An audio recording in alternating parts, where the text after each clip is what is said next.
agenda for today is I'm gonna make a rice coffee. Okay. So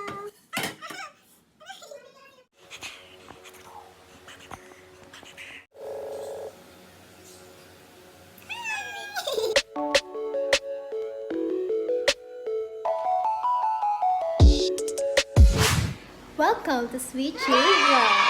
As you can see, I'm with Josh. Hi Josh! Say hi! For this week, ako muna yung magti-take over vlog kasi may ibang ginagawa si Josh. And the reason kung bakit magkakaroon kami ng takeover vlog is because baka hindi kami magkita ngayong week, which is sad. And hindi kami sure kung makapagkita kami next week or next week. Possible ulit na bumalik sa MECQ or ECQ yung Metro Manila. Taga dito kami. So, okay lang naman para safe din. My agenda for today is I'm gonna make a iced coffee. Knowing me, grabe ako magkaroon ng migraine. Sobrang sumasakit yung ulo ko, sobrang nagpapalpitate ako. Nag-start yan nung pa-college ako. Kasi every time na papasok kami sa class, papasok kami ng mga friends ko sa class, iced coffee. Pag break time, iced coffee. Bago umuwi, iced coffee. Sobrahan na ata ako. So, after nun, grabe na ako mag-palpitate. Yun, nasusuka na ako sa sobrang sakit ng ulo ko. Hindi ako makapag-focus talaga, ganon. So, as a coffee lover, masakit sa loob na hindi ako pwedeng uminom ng coffee every day. Kasi nga, ako din yung nahihirapan. Once a month na lang akong umiinom, pero sobrang sakit pa rin sa ulo. Nakita ni Josh yung video sa TikTok, paano gumawa ng rice coffee, and told me na I should try it kasi nga nakakamiss talaga mag-coffee, and pwede yung iced coffee, lagyan mo ng milk, ng creamer. First time kong gagawin yon, first time kong titaste yung ganong coffee, so I decided na i-vlog na rin para masabi ko rin sa inyo kung ano masasabi ko as a coffee lover. Do I recommend it para sa mga coffee lovers na nagkaka-migraine agad? So, let's get started. Papakita ko na kung ano yung lead. So, una nyo kailangan is yung rice, of course. This is 1 cup ng rice. And then, yung pan, kung saan nyo siya ilalagay. Dapat ganyan yung texture ng pan. And then, spatula. Tapos, yung brewer. Para mamaya kapag naluto na siya. And some water. Konti lang. Hindi niya karami. Start! So, una, papainitin mo muna ang gabi. Papainitin mo muna yung pan. Kasi super hot. Like you, super hot. Like, yeah. Very high heat muna para sobrang init niya. And while waiting, let's say hi to Mother. Hello, Mother. Hello. I'm gonna ask her for help mamaya pag kailangan ko. Okay, so I think it's very hot na. You shall put the rice. Put the rice in here. Then we mix it. It smells like popcorn. I don't know why.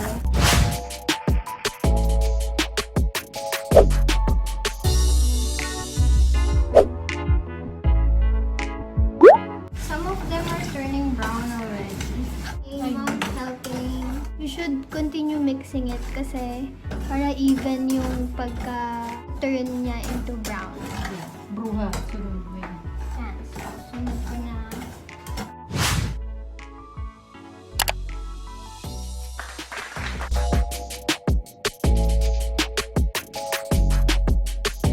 I've read na maganda rin sa health mo yung rice coffee.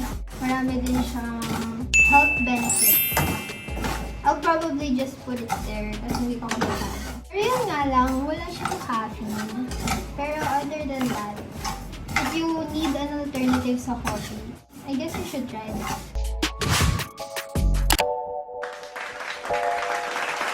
It's getting dark. Okay. So, ano ba to?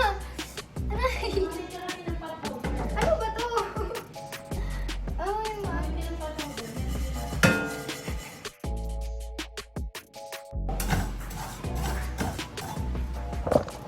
So, sabi nila, kapag daw ganyan na yung color, dapat mas mag-pay attention ka na kasi mabilis na siyang maging dark.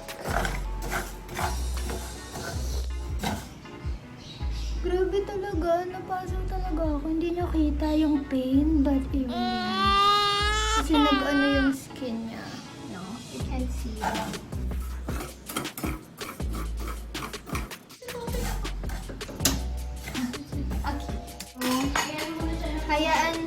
Hayaan muna natin siya dyan.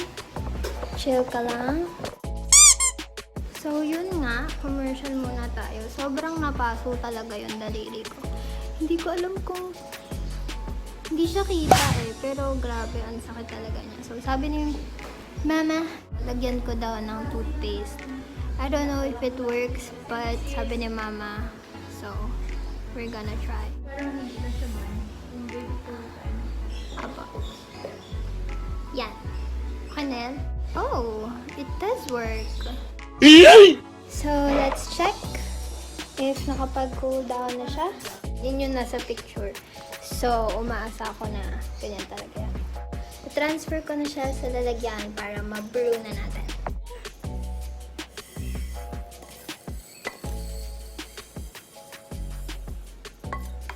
And then we'll let it cool down again for a few minutes.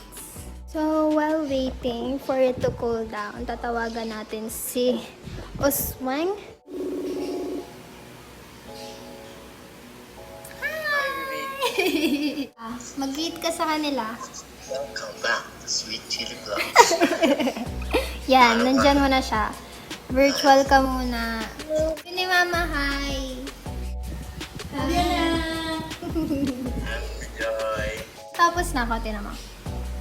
Nice. Try! Champorado. Sabi ni Mama, i-cool down ko daw muna. Tapos siya ako lalagay sa brewer. Tignan mo. Ha? Nangyari dyan? Napaso ako! Okay, so siya, naglalaro siya ng Valorant, ng LOL. Add nyo siya, lalagay ko dito yung username niya. Add nyo siya. Kalabanin nyo siya kasi ano daw siya eh, mamaw daw siya eh. Ano nangyari kung sa iba? Sige na, mag-brewer na ako. Bye-bye. Bye-bye. It's on, bro. The brewer is on, bro. So, Mama's gonna assist us again. Lagay mo yung rice right there. And then, magpuput tayo ng watcha. Yan, nakalagay na yung rice na tinost natin earlier. And then, we're gonna put some water. Yan, hanggang dun sa number 2. Nilagay ko. And then, you close it. You close it again. And then, you turn this baby on.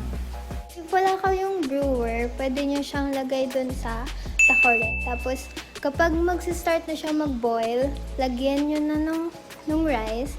And then, intayin nyo siya Tapos, kapag tumunog na siya ng ganon, yung kapag super hot na siya, bago nyo siya ilagay sa baso, i-strain nyo muna para wala yung mga rice bits. Parang pure coffee siya talaga. And she's brewing. I'm not sure what's happening. Diba usually kapag nag-brew ng coffee, ang maamoy mo coffee. Syempre hindi dito, hindi coffee maamoy mo. May rice siya na mabango, na parang hindi siya amoy nasusunog. Ang bango niya sa ilong, mo sa tenga. So while waiting na mag-brew yung rice coffee, I just wanna take this opportunity to say thanks sa friends namin, sa lahat ng friends namin na fully nagsusupport sa amin, na nandiyan palagi para i-boost kami, na i-push tong channel namin. Sobrang na-appreciate namin lahat ng support nyo. Yung fake Avengers, yung mga friends ni Joe, siya nagme-mention nun, yung mga naghahanap ng jowa, ng sugar daddy. What did you say? It reminds me of my childhood. I remember mom. Oh, she remembers our Lola Azon, her mama. Si Lola ko din, nagnanap kasi siya. Ito talaga yung preferred coffee nila even before yung rice coffee. Kasi nga, marami rin siyang health benefits. And, you know, ang mga Pilipino resourceful. Marami silang nakukuhang idea sa mga paligid nila, and very creative tayo mga Pilipinas, diba? Yes. I really love the smell ng rice. It gives you like hint ng coffee, pero walang coffee. Akala ko mag-aamoy siya parang sunog lang ulit na kanin, gaya nung kanina. But no, it smells good. Mwah. Tapos na siya mag-brew! Ting!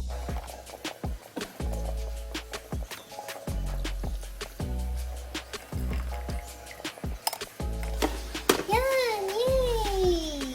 Yan na yung finished product. The coffee mezar ruiz.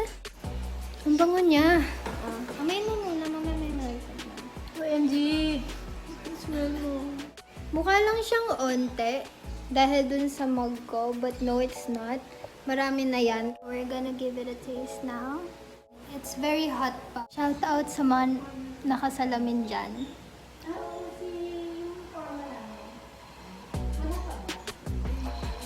I know. Do you get me?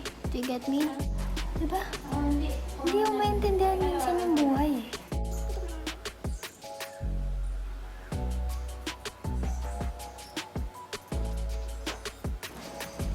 Oh my gosh. Sarap. Lola! Hi, Lola! Hello! Nakagawa na ako. Bango!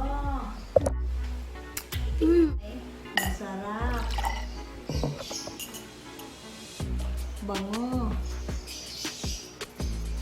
Perfect! Perfect.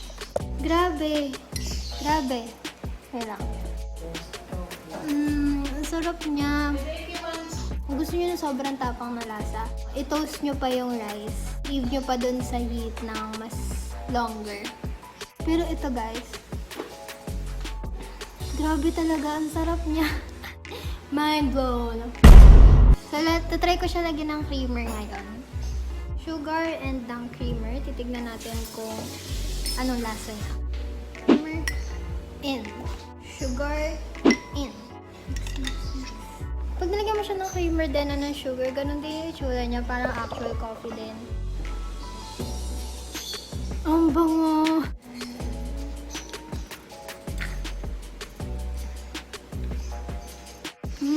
Grabe. Ang sarap niya. Para siyang actual coffee din, pero yung wala lang talaga, syempre, is yung caffeine. Yung lasa ng caffeine, yun lang yung wala. Pero besides that, grabe. Ang sarap niya. So, anong rating ko for this drink? It's 10 out of 10. It's good if you need a taste of coffee. Pero hindi kayo magmamigraine, this is good for you. It makes me happy knowing na I can drink coffee again without worrying of having headaches, palpitations. Try nyo na, ngayon na. So, that's my review. If you have questions, comment lang kayo sa comments sa baba. Like, share, and subscribe. And try this one. Let me know what you think about it kung na-try nyo. And bye-bye.